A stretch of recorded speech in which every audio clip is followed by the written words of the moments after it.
Okay, so today we're in day 9, and for day 9, we're still in chapter 12. And remember, chapter 12, we're studying the skewed right distribution, the chi-square distribution, and today we're going to learn the third test, and this is the test for homogeneity.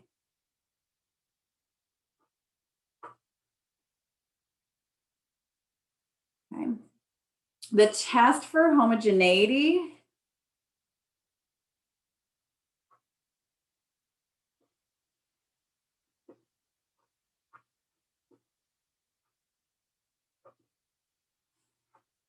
this is a test used to determine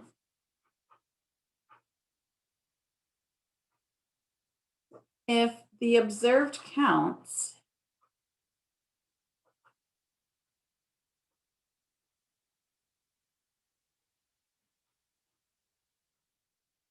are the same across multiple populations.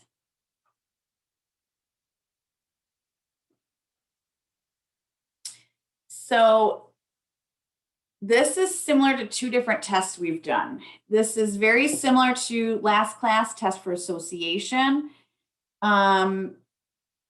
And we're going to use the same Minitab feature, actually, and you're going to see why when I get to the calculation portion. But this is really actually similar to day 6. And in day 6, we were studying the two proportions. So remember in day 6, when we had two proportions, and so we wanted to know if that same variable from two populations was, if there was a difference, right? That's what we studied. So our null was that the two population proportions were the same. The alternative was that they're different.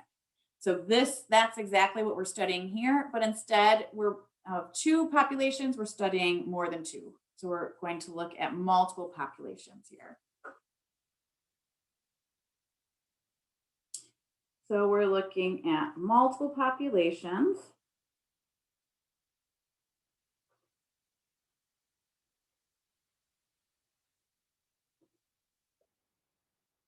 Which that means that we have multiple samples. You always have one sample per population. So if you have multiple populations, it automatically means multiple samples. So if you had two populations, it'd be two samples. Okay, that's what we're looking at. So multiple populations, multiple samples, but one variable.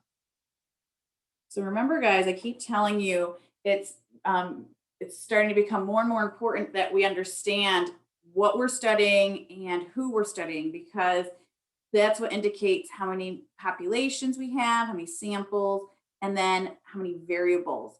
And that's going to tell us what test we're looking at. You're going to notice that a problem for association and a problem for homogeneity are almost identical. And the only thing that changes is that for association, it's a sample. It is a single sample, where homogeneity, it's multiple samples. The problem, I can give you the same problem and just change the wording slightly to a sample to multiple samples, and there you go. There's the difference between the two tests. So so you need to really make sure that you understand that it's so important to be able to tell this right here. And I will give you a flow chart next week of the different things that we have, meaning like how many populations, how many variables, levels of the variables, that kind of thing, and what we're going to study. So what test we study. And that seems to help people out a lot. So this test is used to see if many different samples come from the populations with the same distributions, right? So we want to know, is that distribution for that variable the same or different, okay, across the multiple populations. So let's take a look at the calculation. The calculation is going to look exactly the same as last class. So my chi-squared, again, this is always the same. right? It's the sum of my observed counts minus my expected counts squared divided by my expected. I always write it out. It's not that we're actually calculating it by hand. I just like you to see what's going on in the background for Minitab, what Minitab's doing for us. So of course, these are my observed counts. And EI is my expected. And so my expected counts, we have, let me write this because then I start talking and I can't write at the same time. So my expected counts, we have the same calculation. So it's the same as last class.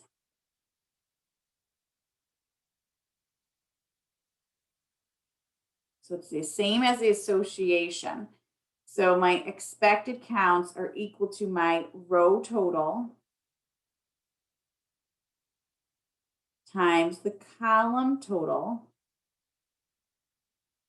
divided by the table total. So remember, you have this two-way table.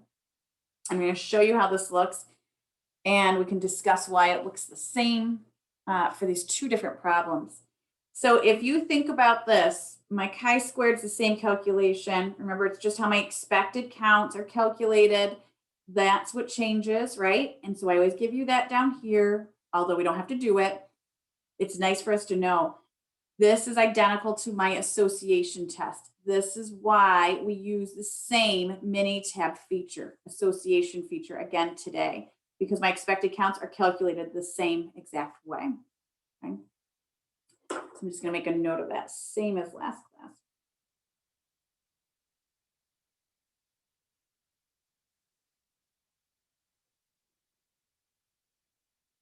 Which was day 8.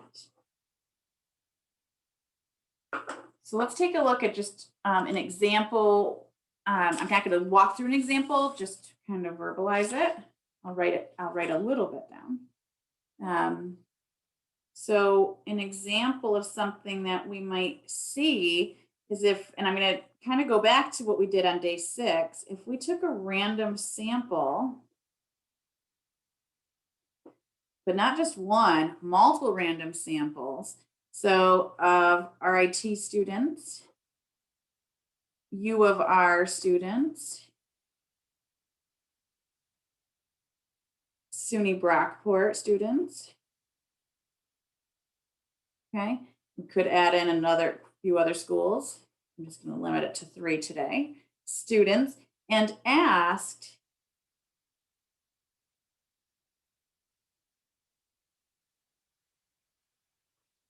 are you from Rochester?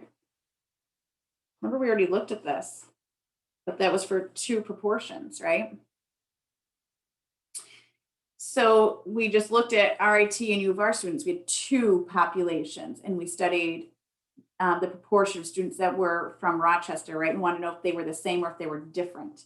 Oops, for the 2 different schools. Now I'm going to add in a 3rd school. So now all of a sudden I have more than 2 populations. I have 3 populations. I have multiple populations here. My populations are RIT students, U of R students, and SUNY Brockport students, right? And I asked them all the same question, are you from Rochester? So we studied all the same variable, right? So we studied the number of students or students that were from Rochester. So we looked at those proportions. So we can do that not only for 2, but like we could see for multiple. And it looks like the same problem.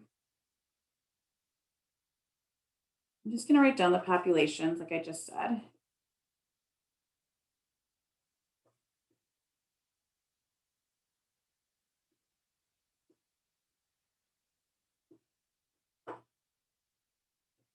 My one variable that we're studying is from Rochester.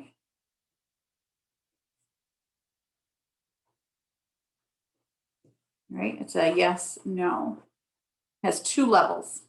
Okay, so you can see a problem that we did on day 6, very similar to what we can do here. Now on day 9, we're just adding more to it, and we're going to study a completely different curve, and because we're going to have a different way of our expected counts, and now we're on this skewed right distribution.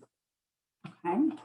So let's take a look at a full write-up of our test, and you're going to see how this is so similar to what we've already done.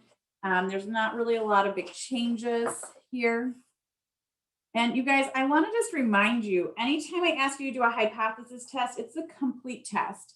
The only time it's not the complete test is like last week's daily, right? I think it was task 2. I filled in the test, right? I did the complete test and I said, well, just fill in the blanks, right? That would be the only time you're not going to do a full write-up, as if I do it for you. I'm never going to say, well, just do the mini tab. I might do the full write-up and say, okay, now do the mini tab and make your conclusion. But that full write-up's always part. It's always the complete test. So in the directions, make sure you always look where it says complete a full hypothesis test. That means all 5 steps. So I still get questions about that. People are working on the daily. Do you want us to do all 5 steps or just the mini tab? It's never just the mini tab.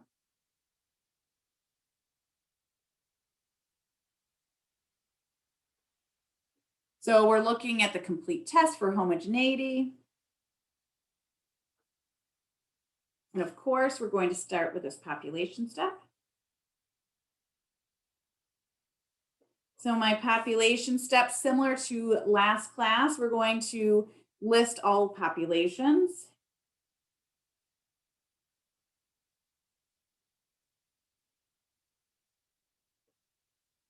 Okay, so we'll list all those. Then we're going to identify the variable. And remember, it's just one variable study that's being studied. Let me just make a note. One variable. You just list your populations, okay, however many there are. Just do ... in case there's more than 3. And then of course our goal, right? Our goal is something that is so very important to us. We need to have this all of the time.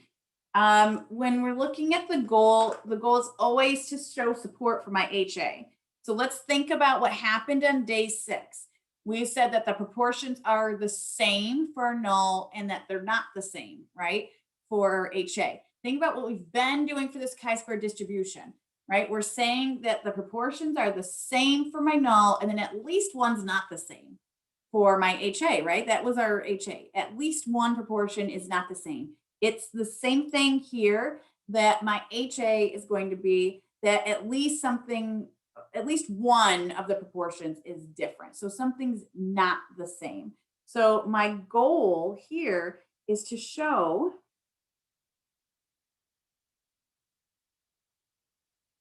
support that the population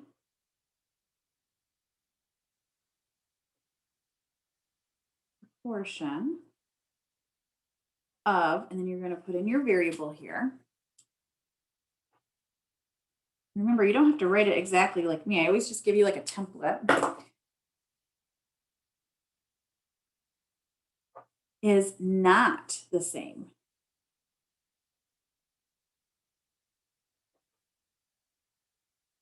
For all populations. So now I'm just going to say here, I'm going to have you list all the populations.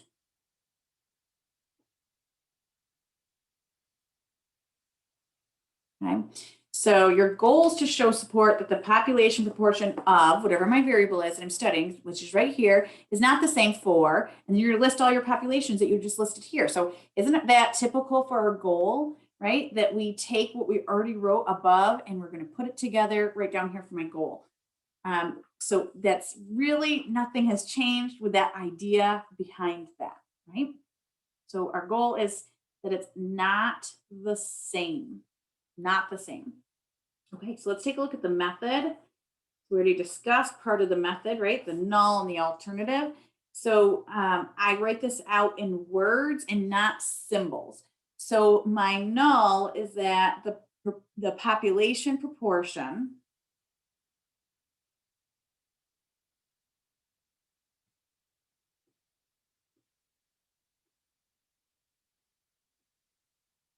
of whatever my variable is This is going to look just like the goal, but where it says that they are the same, is the same for, and then you're going to list all the populations.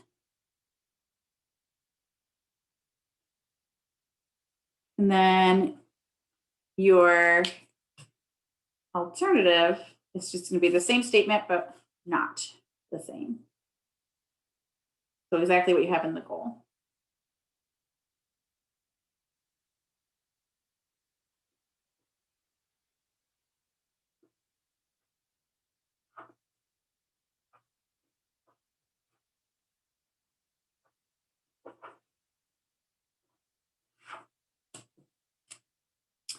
My variable goes in here and all the populations go in here.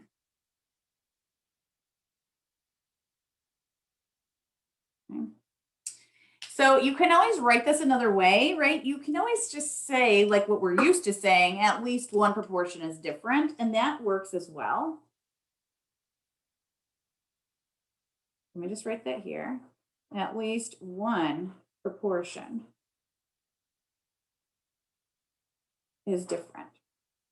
You guys, remember, I always have this typed up, right? So all of this is on page 4 of the typed notes. In case you think maybe you didn't get something, but although I do post these exact notes and I also post the video, but maybe you can't read my writing. When you go back to look it up, you can look at it in the typed notes and you'll get it from there, okay? I just like to remind you guys. So that's my method. Of course, with our method, we don't want to forget the last two pieces, which is alpha. I'm going to write them over. Well, I'll just squeeze it in. My alpha, right, which is usually 5% or 1% for medical, or unless it's given to me. And then here we're just going to state that we're on the chi-square curve.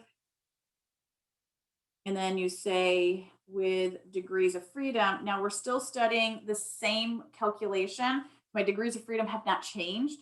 Remember, the degrees of freedom are R minus 1 times C minus 1. And I'll make a note of what that means, although it's the same as last class, where R is equal to the number of rows that we have for our data, and C is equal to the number of columns that we have. Oops, my paper slipped for our data. Okay, so that hasn't changed. That's all the same.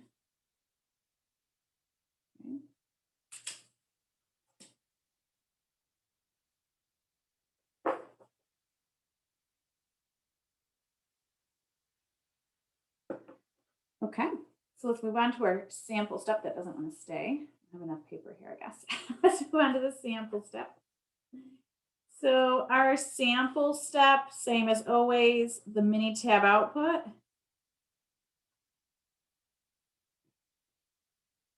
And a requirement check.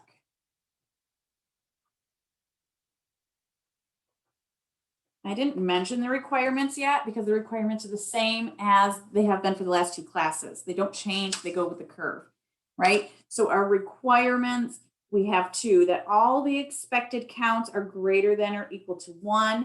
And the other one is that no more than 20% of the expected counts can be less than 5. So we have 2, right, requirements to check. So nothing new there. Remember, it's like a quick scan of your output in Minitab. And if everything's above 5, remember, then you could just make like a real quick statement saying, okay, well, nothing's below 5, so that means everything's above 1. I've met both requirements. Okay. All right, my results. These 3 steps, these last 3 look exactly the same as last class. So my result step, I'm going to write out my chi-square meaning. So the sum of the chi-square contribution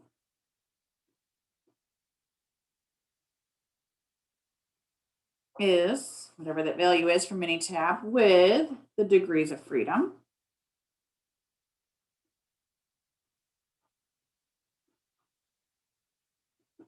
Equal to whatever they are. So remember, this is my chi-square value from Minitab, and the degrees of freedom is from Minitab. This is just that R minus 1 times C minus 1, which you can quickly and easily calculate yourself. You don't need to. And I'm going to report my p-value as usual because we need that for our conclusion. So now from here, I can go on to my conclusion step. No difference here either. So I'm going to ask, is the p-value less than or equal to my alpha? It's a yes, then I can reject my null hypothesis, or it's a no, and that means I cannot reject my null hypothesis. So again, at the alpha percent level of significance,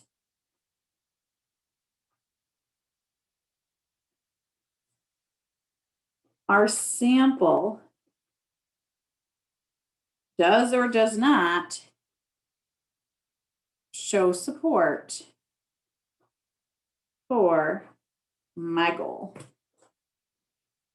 So alpha does or does not. And then here's my goal. Right, so that all looks the same.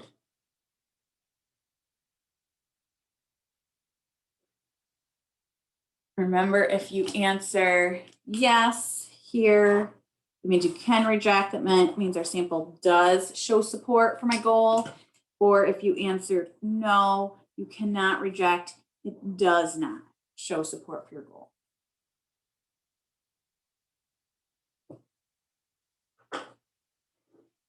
So you guys, when we write these conclusions are what we call our statistical conclusions. They really, they state exactly what's in our goal, which is statistical. So sometimes they have pretty good understanding and meaning to someone that's not in a stats class or isn't familiar with stats, but sometimes it doesn't, right? Sometimes it's too statistical and it's too like robotic, and it doesn't mean much to just an average person that's reading it. So what we're going to start doing is thinking about how can we write our conclusion for just an average person. So if you're like sitting at the dinner table with someone, maybe it's a roommate, maybe it's your parents or a sibling, and you could actually just tell them your findings, right?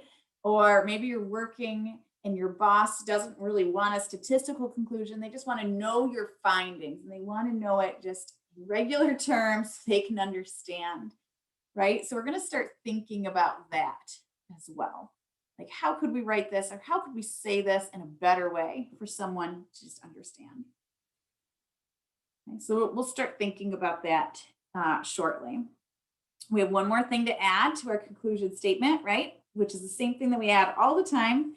So if we reject our null, we're going to add our statement about our greatest contributor. So we don't want to forget that. So I'm just going to add that right here.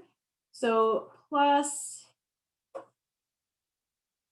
the follow-up.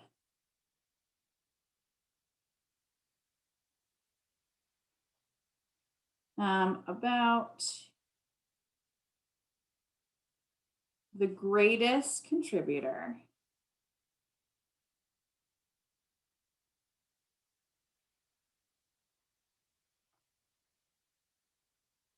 When we reject our null hypothesis. Okay? So it's our plus or follow-up statement about the greatest contributor when we reject our null. So that's nothing new, right? That's what we've been doing these last few days.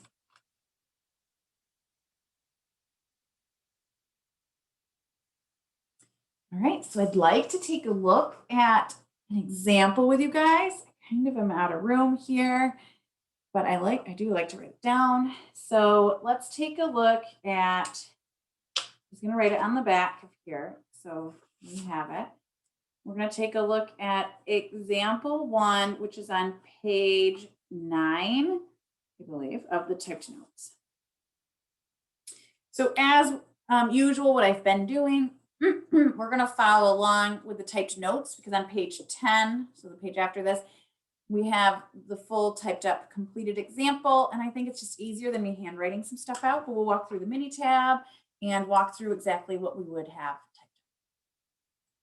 up. Okay, so I'm going to switch my screen to my typed notes. Okay, oops, I was on page 10. So here is page 9, example 1.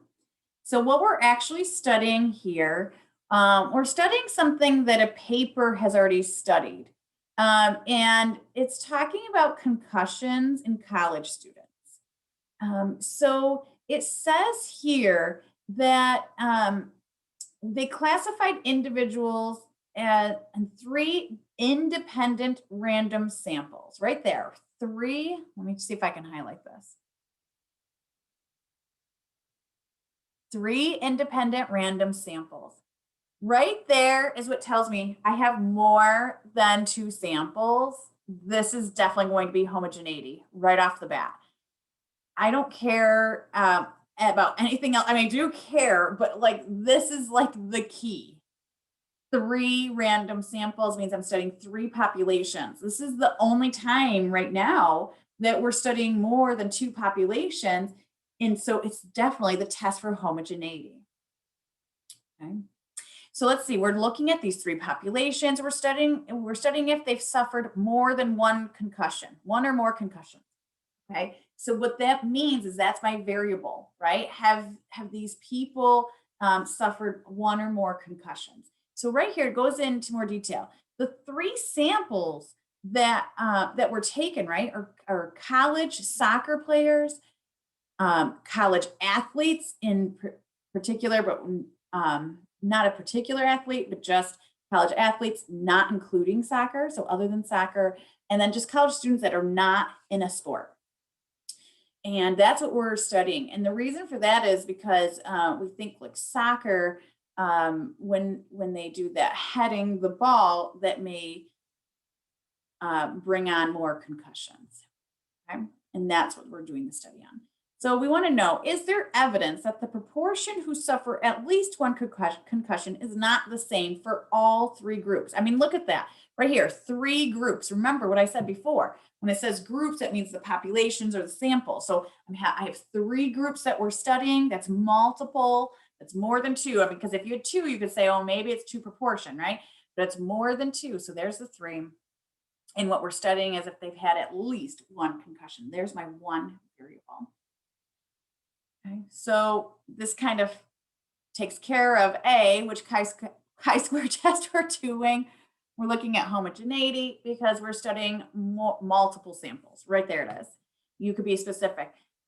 It's homogeneity because we have multiple samples, 1 variable. That would even be better. Okay.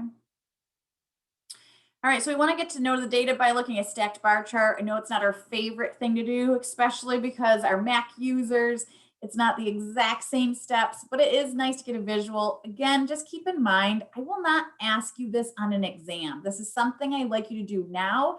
It gives you that visual. It gives you an idea of what's going on with our data. That's not anything that you're going to be tested on. Okay, so just keep that in mind. If it's not perfect or it's not exactly the easiest thing for you to look at or to pull up on your computer, it's not the end of the world. It's just an idea.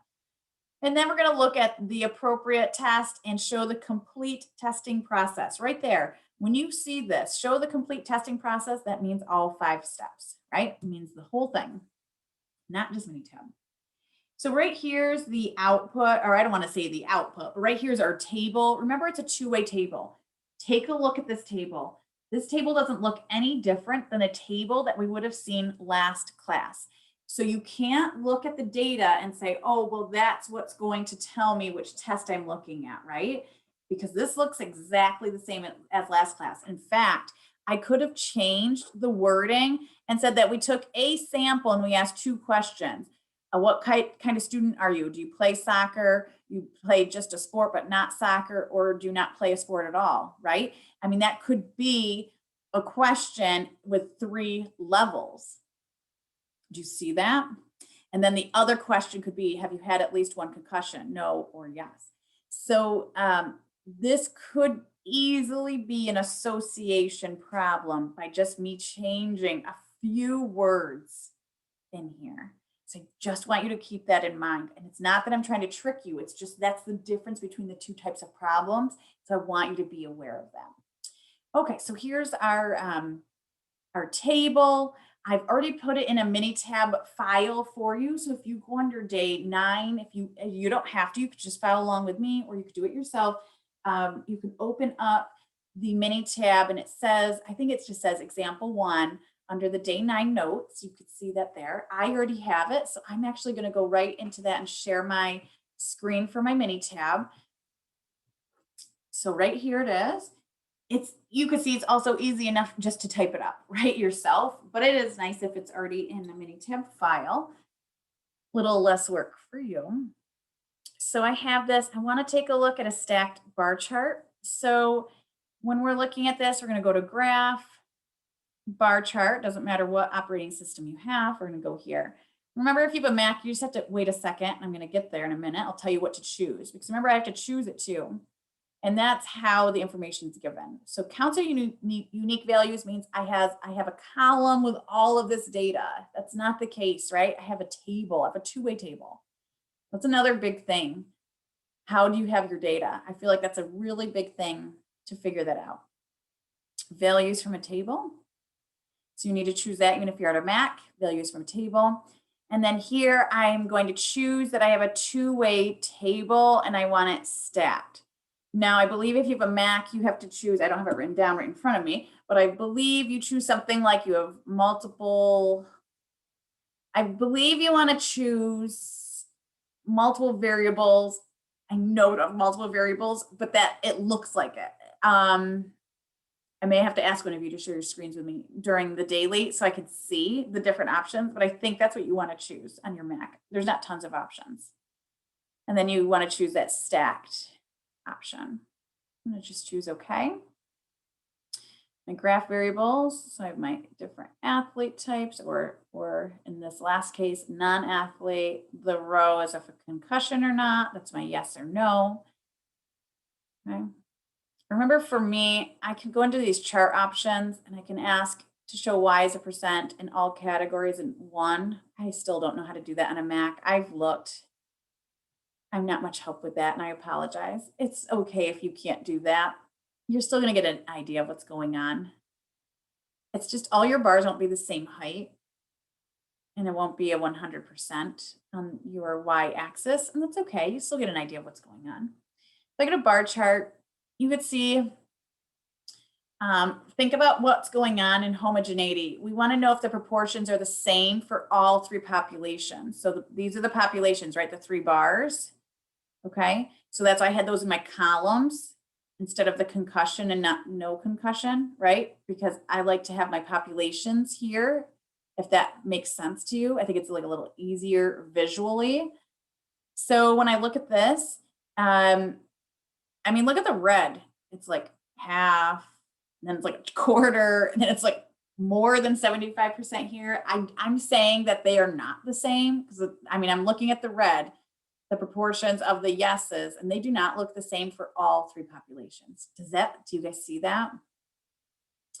Doesn't mean that's how my answer is going to be statistically. I'm just saying visually, that's what I see. That's what it looks like to me. It kind of gives you an idea of what might be happening with your data. That's all this is for.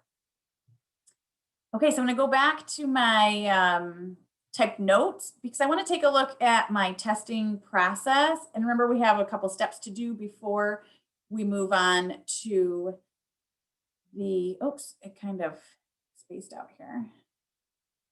There we go. Before we do our mini tab, which the mini tab is the same as last class. All right, so I have population. I have 3 populations that are being studied: soccer athletes, non-soccer athletes, and non-athletes. So you can see I changed the wording a little bit, and feel free to do that. But you could take the wording exactly from the problem if you wanted. The one categorical variable being studied, have they suffered at least one concussion, right? That's what we're studying. It's a yes, no. The goal is to find evidence to show that the population proportion of having at least one concussion, that's my variable, is not the same for all three populations, the soccer athletes, non-soccer athletes, and non-athletes. Yes, I want you to add this, right? I don't want you to say the three populations. I want you to tell me what they are right here. And even if you put them like in parentheses like that, that's okay.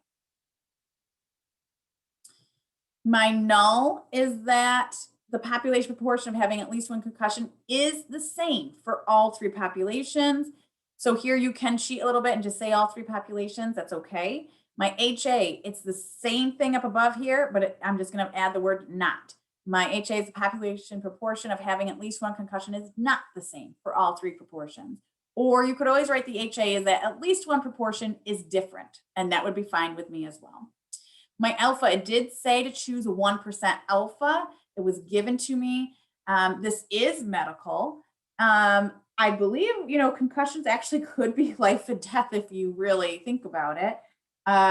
So if this was up for debate, it wasn't given to you, you could really kind of probably go either way with your alpha, but it was given at 1%. My chi-squared with degrees of freedom, r-1 times c-1. Now we're to our sample step. I color coded this for you so we can look at it again just like last class, but let's take a look at Minitab and how I got that. So I'm going to go right back into the same Minitab as before. Since my table is here, we're going to go to the same place as last class. So we're going to go to Stat, Tables, chi-square test for association. So we use the association test for both the independence association and for homogeneity because my expected counts are calculated the same way. I'm going to click on there. Again, we have to know what kind of data we have. We do not have raw data. We have it summarized in a two-way table. Add my columns, just like last class. And I'm going to add my row header here, C1. Remember, I'm going to click on statistics and ask for this bottom option, which is each cell's contribution. Remember what this does for me. This gives me that contribution value. So if I do reject my null, I can report which one is the largest value. Okay, I'm going to click OK twice. And here is my chart. This will look exactly the same as last class. And then, of course, my test output. Again, you just use the Pearson. It's top line. Pearson with degrees of freedom in the p-value right there, that top line. So let's go back to the tech notes and we'll take a look at this chart and the output in a color-coded way. I think it just kind of helps separate it out, the numbers out for you guys. Okay, so here's my output, here's my chart. So remember down here, there's like this key, right? Right down here, the cell counts or the cell contents is the count, expected count, and contribution. So the yellow, that's my observed, right? Those are the numbers that were in the two-way table. The green expected, that's what Minitab just calculated for me with the calculation. I mean, we could do it by hand, but we don't need to. And then the purple, pink, those are the ones that I asked for extra, the contributions to chi-squared. Remember, if I reject my null, that's the one I'm going to look for the largest. I don't really need that yet, but I might need it. And then right below it, I have my chi-square. Like I said, we're going to use this top portion here. Let's highlight that in like a different color. So we know we're going to use those values. Okay? We don't use that likelihood ratio. It's a different calculation. It's not anything we're going to use. So now I want to check to make sure I've met my requirements. Remember, I'm going to check the green numbers. Look at, they're all in the 40s or 20s. So everything's above 5. So I can say that all of my expected counts are above 1 and none are less than 5. So I've met both requirements. All right, so let's go into the results. So the results come from this testing output, this bottom portion. So the sum of the chi-square contribution is my chi-square test statistic, which is 42.453. And there's 2 degrees of freedom. My p-value is, it's not 0, right? It's just very small. So I put it here 0, very small, but make sure you write very small. I don't want to see 0 there. That's 0 would be incorrect. It means very small.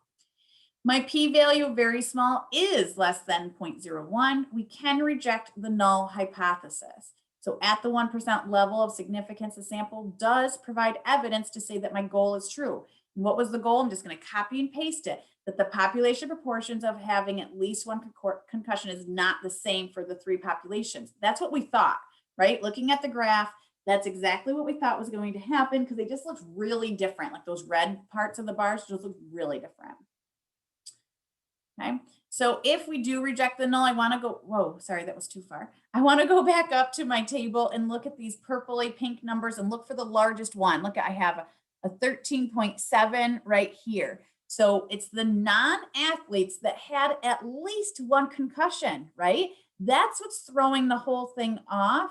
And what happened is, look at my yellow number is 45, and that's larger than my green. So remember, 45 is what I observed from my samples, like what I gathered from my information, but 26 is what I thought or what I was expecting to get. So I got a lot more in that category than I thought. So we just want to kind of place the blame on that and say, well, that's why we're rejecting the null. So that's why we're saying that they're not the same.